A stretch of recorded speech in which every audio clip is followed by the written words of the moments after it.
오늘 우리에게 주시는 하나님의 말씀은 신약성경 갈라디아서 5장 1절 그리고 13절 말씀입니다.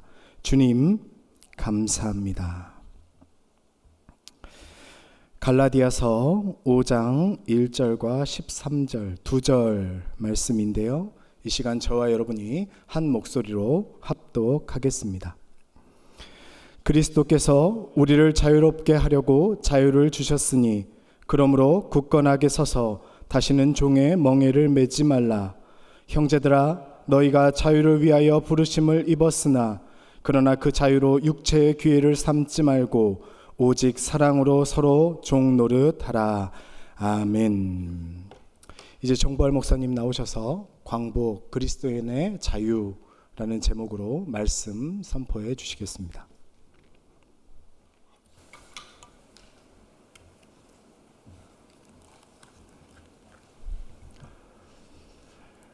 하나님의 말씀을 전하기에 앞서서 먼저 이 부족한 종을 70년의 역사 동안 그리고 유구한 전통을 가진 이 과천교회에 청년교구로 섬길 수 있도록 불러주신 하나님께 감사의 말씀을 드립니다.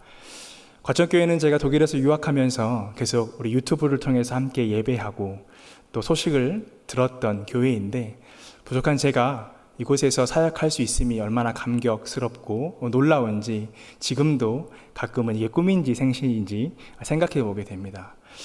무엇보다 저를 이곳에서 사역할 수 있도록 불러주신 우리 사랑하는, 저를 존경하는 우리 주현신 위임 목사님과 특별히 당회 장로님들, 그리고 무엇보다 오늘 이 부임 설교를 들어주시기 위해서 이 자리에 함께 해주신 우리 성도님들께 진심으로 감사의 말씀을 드리고 싶습니다. 지금으로부터 꼭 2년 6개월 전 2018년 2월 21일에 꼭 이 자리에서 제가 수요 예배 외부 강사로 설교를 했었습니다. 그런데 오늘 이렇게 과천교회 청년교구 교역자로 부임을 한 뒤에 이 수요 예배 설교를 하게 되니까 그때와는 많이 느낌이 다르고 또 감격스럽고 그때와는 또 이 사랑하는 교회, 함께하는 교회 할 수 있어서 너무 기쁘고 설레는 마음으로 이 설교 강단에 서게 되었습니다. 부족한 제가 이름이 부활인데요, 부활이라는 이름답게 청년교구를 새롭게 살리고 또 아름답게 세워가는 사역자가 될 수 있도록 저를 위해서 성도님들께서 간절하게 기도해 주시기를 기도하며 또 부탁을 드리겠습니다. 다들 아시다시피 이번 주 토요일은 대한민국이 일본의 식민 지배로부터 해방된 날, 그날을 기념하는 제75주년 광복절입니다.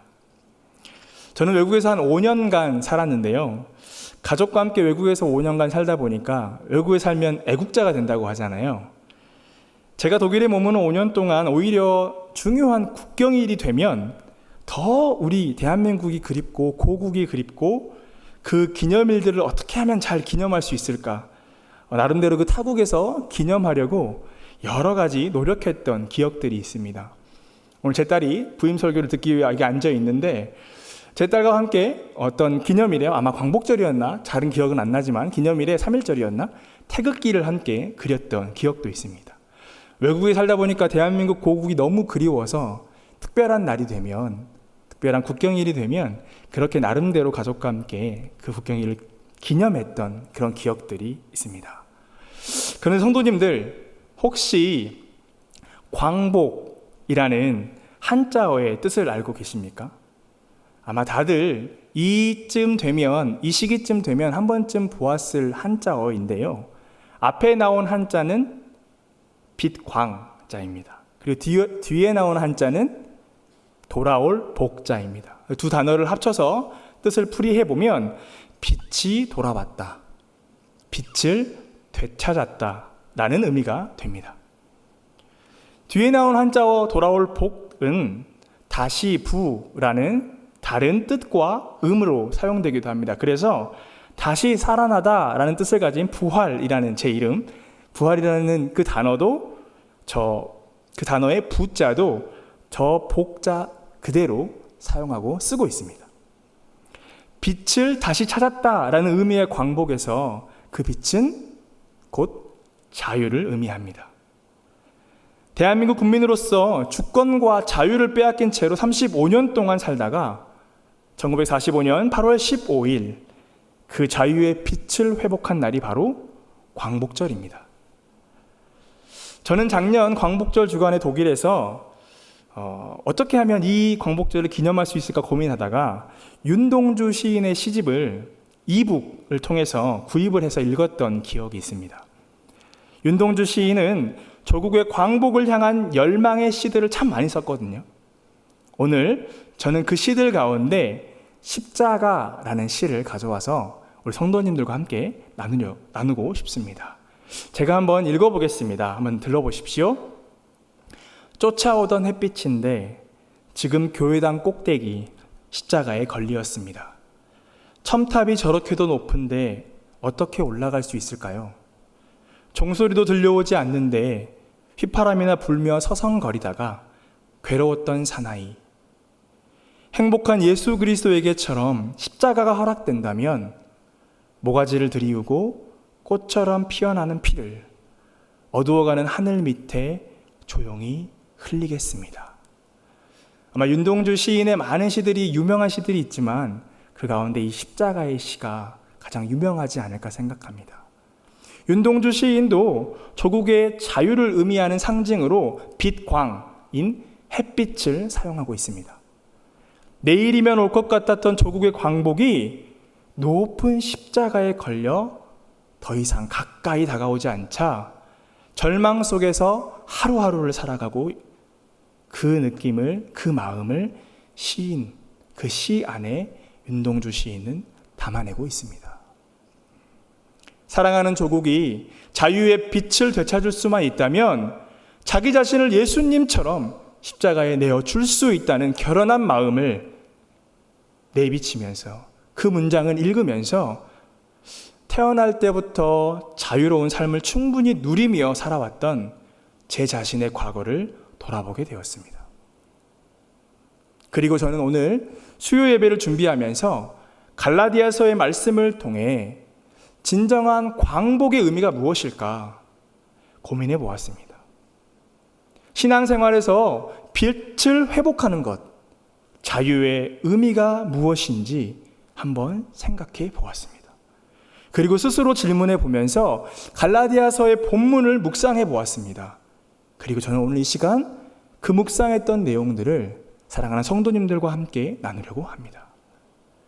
오늘 우리가 함께 읽었던 갈라디아서를 통해 사도 바울은 하나님 나라의 구원은 율법의 행위가 아니라 오직 예수 그리스도의 복음을 믿음으로 선물로 주어지는 것이라고 말씀합니다. 그러므로 할례와 율법은 죄의 사슬에 매여 있는 인간에게 절대 자유를 줄 수 없으며 오직 예수 그리스도 복음을 통해서만 인간은 참 자유를 얻게 된다는 이런 내용들로 갈라디아서는 가득 차 있습니다. 혹 우리가 행위로 구원을 얻을 수 있다고 가정해 봐도 유대인들도 자신들이 만들어 놓은 수백 가지의 복잡한 율법들을 지키지 못했던 것처럼 모든 사람들이 그 지키지 못할 율법 때문에 자유는커녕 죄의 사슬이 그의 삶을 더 무겁게 짓누르고 있다는 것을 우리는 깨닫게 됩니다. 그렇다면 이런 질문이 생깁니다. 율법으로 구원받을 수 없다면 왜 하나님께서는 이스라엘 백성들을 애굽에서 구출한 뒤에 시내산에서 모세를 불러 십계명이라는 율법을 주셨을까요? 제가 갈라디아서에 나오는 자유의 의미를 신학적으로 좀 더 잘 이해할 방법이 없을까 고민하다가 그 이해를 돕기 위한 하나의 책을 찾아서 읽었습니다. 바로 1520년에 종교개혁자 마르틴 루터가 쓴 Von der Freiheit aus eines Christenmenschen, 그리스도인의 자유에 관한 논고라는 얇은 소책자를 꺼내서 다시 읽었습니다. 지금으로부터 약 500년 전에 마르틴 루터가 죽음을 두려워하지 않고 종교개혁을 시작할 수 있었던 이유는 다른 게 아니라 그리스도를 믿는 믿음과 그리스도인의 자유에 대한 확신이 그에게 있었기 때문입니다. 그 책 가운데 이런 글이 있었습니다. 너는 혹시 이렇게 물을 것이다. 성경에는 그렇게 많은 행위와 제의와 율법이 지시되어 있는데 어떻게 오직 믿음 하나가 우리를 의롭게 하며 행함이 없이 그렇게 많은 좋은 것을 우리에게 줄 수 있는가? 너희는 이런 질문을 할 것이다 라고 루터는 써두었습니다. 이 질문에 루터는 다음과 같은 답을 해줍니다. 너희들은 성경 안에 나오는 계명과 율법과 행위들을 먼저 보느냐? 나는 성경을 읽으면서 인간의 행위가 아닌 믿음으로 구원을 얻게 되며 믿음으로 우리는 자유롭게 되었다라는 구절을 다른 어떤 내용보다 중요하다는 것을 깨달았다 라고 루터는 기록하고 있습니다. 그러한 대답을 먼저 한 뒤에 루터는 성경에 기록된 율법의 의미와 예수 그리스도를 통해 성취된 하나님의 약속, 그리고 그 약속을 믿는 믿음의 중요성, 나아가 믿음을 통해 얻게 된 자유를 길게 설명하고 있습니다. 루터의 설명은 이미 사도 바울이 로마서와 갈라디아서에서 설명한 내용과 크게 다르지 않습니다. 바울은 하나님께서 인간에게 율법을 준 이유를 다음과 같이 설명합니다. 로마서 3장 19절에서 20절의 말씀을 함께 읽어보도록 하겠습니다. 시작. 우리는 율법에 있는 모든 말씀이 율법 아래 사는 사람에게 말한 것임을 압니다. 그것은 모든 입을 막고 온 세상을 하나님 앞에서 유죄로 드러내시려는 것입니다. 그러므로 율법을 지킴으로써 하나님 앞에서 의롭다고 인정받을 사람은 아무도 없습니다. 율법으로는 죄를 인식할 뿐입니다. 아멘. 사도 바울은 하나님께서 우리에게 율법을 주신 이유가 그것을 잘 지켜서 구원을 얻으라, 그것을 위해 주신 것이 아닙니다. 율법을 통해서 인간이 얼마나 나약한 존재인지를 깨달아라. 그리고 하나님만을 의지하라. 흔들리지 않는 믿음을 가져라. 그렇게 말씀하기 위해 우리에게 율법을 주셨습니다. 성경의 내용은 크게 하나님이 주신 계명과 약속으로 구성되어 있습니다. 물론 하나님께서 주신 계명에도 하나님 나라의 진리와 하나님의 백성들이 지켜야 할 교훈이 담겨 있습니다. 하지만 문제는 그 계명을 우리가 읽고 이해한다고 해서 우리 스스로가 모든 것을 지킬 수 있는 힘을, 능력을 얻게 되는 것이 아닙니다. 왜냐하면 계명들은 우리가 행해야 할 것을 지시하기만 할 뿐이지 그것을 행할 능력은 그 율법이, 계명이 주지 않기 때문에 그렇습니다. 그래서 루터는 사도 바울의 말씀을 바탕으로 다음과 같이 해석합니다. 계명들은 오히려 이런 목적을 위해 주어진 것이다. 인간으로 하여금 선을 행할 능력이 자신에게 없다는 것을 계명들을 통하여 깨달아 알게 하고 자신의 능력에 대하여 절망하게 함으로써 자기 자신을 올바로 인식하게 하려는 것이다. 우리에게 계명이 있다고 해서 구원의 기쁨, 해방의 자유가 완성되는 것이 아닙니다. 단지 하나님의 계명 앞에서 우리는 우리 자신이 얼마나 허물이 많고 부족한 사람인지를 깨닫게 되면서 그로 인해 한없이 겸손해져야 하는 것입니다. 우리가 스스로 부족함을 고백하고 겸손해질 그 순간에 비로소 우리에게 하나님의 약속, 예수 그리스도가 우리의 마음에 새로운 빛을 비추기 시작하는 것입니다. 이 복음의 빛으로 말미암아 우리는 그제서야 생명력을 회복하게 되고 온전히 하나님의 계명을 깨닫고 행하는 능력을 얻을 수 있게 됩니다. 믿음은 우리의 삶에 하나님이 주인 되신다는 고백입니다. 그 고백이 있어야 비로소 우리 안에 하나님께서 일하기 시작하십니다. 분명 예수 그리스도의 복음은 광복이며 매임으로부터의 해방이며 자유인데 갈라디아 교인들이 그러했던 것처럼 우리도 반복적으로 그리고 너무도 쉽게 다른 복음, 가짜 복음인 율법에 매여 어쩌면 자발적인 식민 생활을 하려는 그런 본능이 우리 안에 있는 것 같습니다. 우리 다 함께 갈라디아서 1장 6절에서 7절의 말씀을 함께 읽어보도록 하겠습니다. 6절입니다. 시작. 그리스도의 은혜로 너희를 부르신 이를 이같이 속히 떠나 다른 복음을 따르는 것을 내가 이상하게 여기노라. 다른 복음은 없나니 다만 어떤 사람이 너희를 교란하여 그리스도의 복음을 변하게 하려 함이라. 아멘. 갈라디아 교회가 예수님의 복음을 떠나게 된 이유는 예수님을 믿지 않는 유대인들의 속임수에 넘어갔기 때문입니다. 유대주의자들은 하나님의 구원은 예수를 믿는 모든 자들에게 선물로 주어지는 것이 아니라 할례와 율법을 행하는 유대인들에게만 주어진다고 철저하게 믿고 있었습니다. 그래서 만약 이방인들이 그들처럼 구원을 얻으려면 유대인처럼 할례도 행해야 하고 율법을 철저히 지켜야 한다고 갈라디아 교회 성도들을 유혹하기 시작했습니다. 이 유대주의자들의 말은 복음이 아닙니다.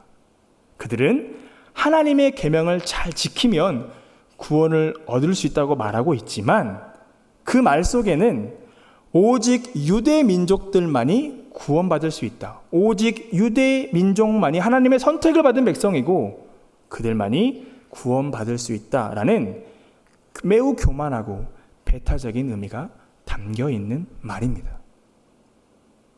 어떤 인간도 율법을 모두 지켜서 하나님의 구원을 얻을 수는 없습니다. 어느 누구도 행위를 통해 율법을 잘 지켜서 하나님의 구원의 기쁨을 누릴 수는 없습니다. 유대인들조차도 자신들이 만들어 놓은 그 율법을 잘 지키지 못했습니다. 그들이 율법을 만들어 놓은 이유는 잘 지키기 위함이 아니라 자신들이 그것을 잘 지켜서 하나님의 사랑을 받고자 함이 아니라 다른 이방인들과 자신을 철저하게 구분하기 위해서, 구별하기 위해서 그 율법을 만들었습니다. 왜냐하면 자신들만이, 유대인들만이 위대한 민족임을 드러내고 싶었기 때문에 그렇습니다. 그 욕망이 그 율법 안에 들어 있었습니다. 바울은 그런 유대주의자들의 의도를 아주 잘 알고 있었습니다. 왜냐하면 바울 자신이 예전에 그러한 유대주의자였기 때문에 그렇습니다. 우리 빌립보서 3장 4절에서 6절까지의 말씀을 한 절씩 교독하도록 하겠습니다. 4절 말씀입니다. 그러나 나도 육체를 신뢰할 만하며 만일 누구든지 다른 이가 육체를 신뢰할 것이 있는 줄로 생각하면 나는 더욱 그러하리니.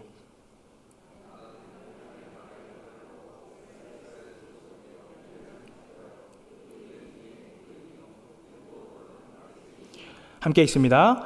열심으로는 교회를 박해하고 율법의 의로는 흠이 없는 자라. 바울은 과거의 유대인 중에 유대인이었습니다. 바리새파 사람이라는 것의 의미는 바울이 유대 율법을 아주 철저하게 지켰다는 것을 의미합니다.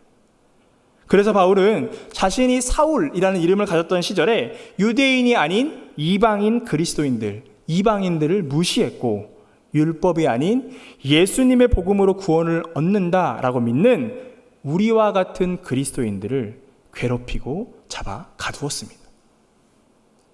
그런데 바울이 다메섹 도상에서 예수님을 만난 뒤로 어떻게 되었습니까? 다메섹 도상에서 그 그리스도인들을 잡으러 가다가 어떻게 변화되었습니까? 완전히 새로운 사람이 되었습니다. 우리 이어서 빌립보서 3장 7절에서 11절까지의 말씀을 한 절씩 교독하도록 하겠습니다. 제가 7절의 말씀을 먼저 읽겠습니다. 그러나 무엇이든지 내게 유익하던 것을 내가 그리스도를 위하여 다 해로 여길 뿐더러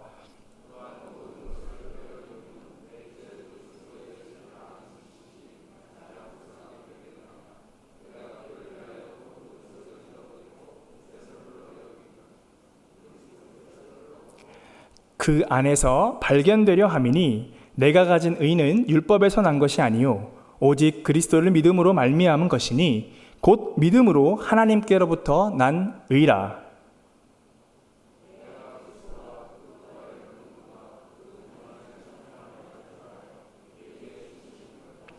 함께 읽습니다. 어떻게 해서든지 죽은 자 가운데서 부활에 이르려 하노니. 아멘. 바울은 진짜 복음인 예수님을 만난 뒤로 자신이 철저하게 지켜오던 율법으로 구원을 얻을 수 있다는 믿음이 가짜라는 것을 깨달았습니다. 진짜인 예수님을 만나고 진짜인 복음을 들었더니 자신이 진짜라고 믿었던 그 율법이 가짜라는 것을 깨닫게 되었습니다. 죄의 문제가 해결되는 의는 율법을 철저하게 아주 잘 지킨다고 주어지는 것이 아니라 예수님, 진짜 복음을 믿을 때 하나님께서 선물로 우리에게 주시는 것입니다.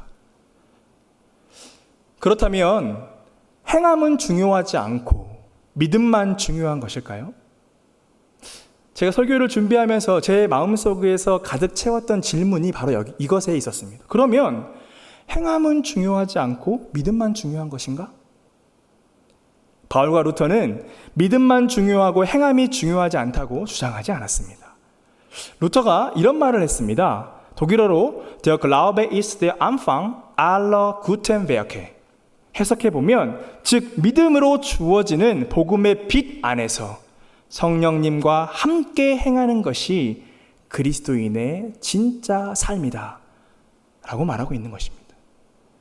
믿음은 곧 하나님의 능력을 우리의 일상으로 초대하는 것입니다.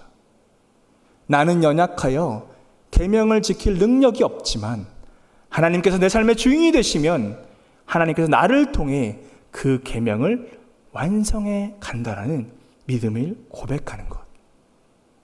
그게 바로 믿음입니다. 그게 바로 복음이 주는 자유입니다. 하나님께서 나를 통해 일하시는 것이 바로 그리스도인의 자유입니다. 사도 바울은 로마서 11장 32절에 다음과 같이 말씀하고 있습니다. 제가 봉독하겠습니다. 하나님이 모든 사람을 순종하지 아니하는 가운데 가두어 두심은 모든 사람에게 긍휼을 베풀려 하심이로다. 하나님께서는 인간이 하나님을 전적으로 의지하고 신뢰하기보다 스스로 계명 안에 갇혀 불순종하는 모습을 보시면서 매우 안타까워하셨습니다. 그러한 인간을 향해 우리 하나님께서는 무한하신 사랑, 그 사랑을 십자가 위에서 완성해 주셨습니다. 우리는 계명보다 약속을 먼저 바라보아야 합니다.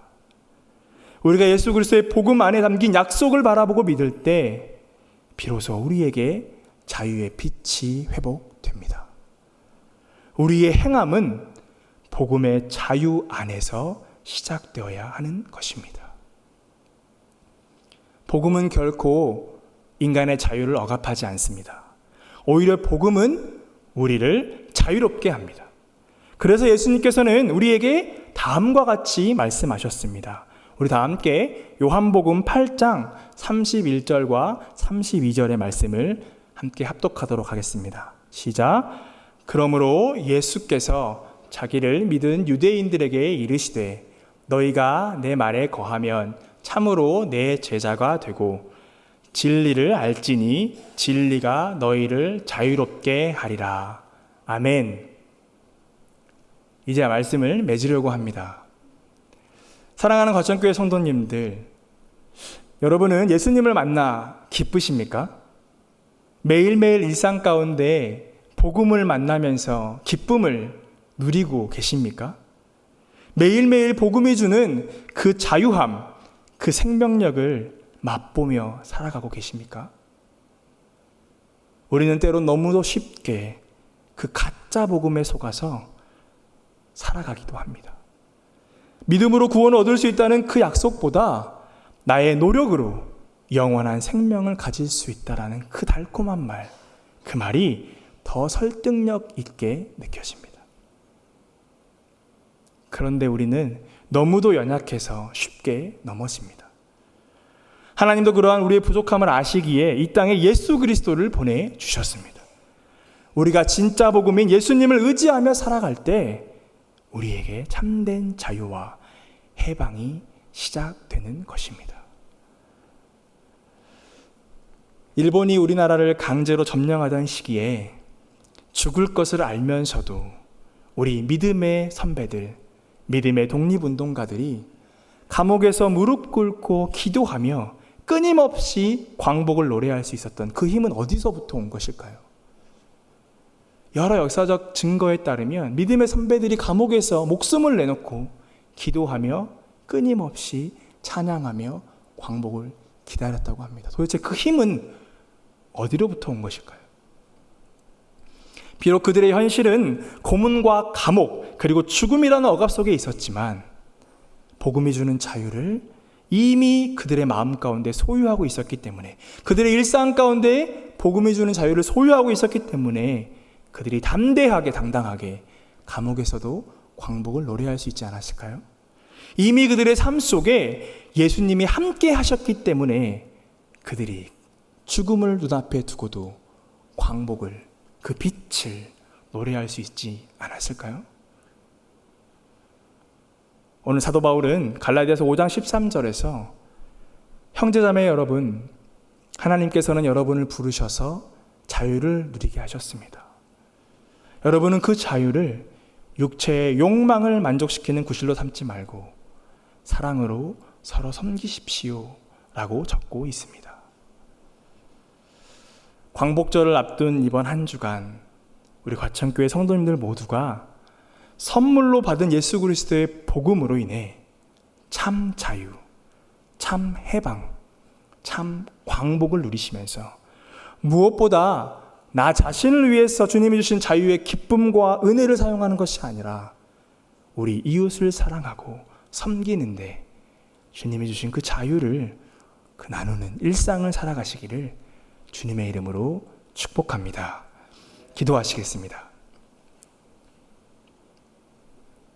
주님, 십자가 위에서 우리를 죄 가운데서 해방시키시고 그로 인하여 우리 모두가 일상에서 생명의 빛을 회복하는 광복의 은혜를 충만하게 누릴 수 있도록 인도해 주심에 감사드립니다. 우리 모두가 주님 주신 그 은혜의 자유를 우리의 이웃과 마을을 섬기는데 기쁨으로 사용할 수 있도록 언제나 주님의 영으로 우리를 인도하소서. 예수 그리스도의 이름으로 기도합니다. 아멘. 귀한 말씀 감사합니다. 주신 말씀 우리의 삶과 영혼에 새기며 이 시간 찬송가 582장 함께 찬양하겠습니다.